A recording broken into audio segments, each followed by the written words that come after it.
Hello বন্ধুরা, কেমন আছে সবাই? এই যে আমরা এখন তরমুজের কাজ করছি।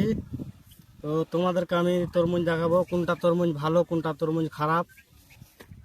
তো এই যে এই তরমুজ আছে দেখতে পাচ্ছ, এইসব দাগ থাকলে তরমুজ ভুল করেও লিবা না। এটা ভাইরাস, সকলেই মানে মানে অসুস্থ হয়ে পড়বে এই এই তরমুজটা যদি খাও। এই তরমুজ লিবা না। এই তরমুজটা খুব ভালো, একবারে পুরা প্লেন, কালো কালারের পুরা প্লেন, কোনো দাগ লাগা লিবা না। এই কালো কালারে একরকম প্লেন দাগ আছে, ওই মালটা লিবা, ওই মালটা ভালো। আর এটা দেখো, এটা কিরকম, এই মালটা লিবা না। এরকম চিটা ফোটা দাগ খাবে না। এই মালটা তো অসুখ হয়ে যাবে তাড়াতাড়ি, এই মালটা কেউ খাবে না। পেজটিকে ফলো করে দেবেন প্রিয় বন্ধুরা আমার। এই দেখুন মালটার কালার দেখো, খুবই খারাপ।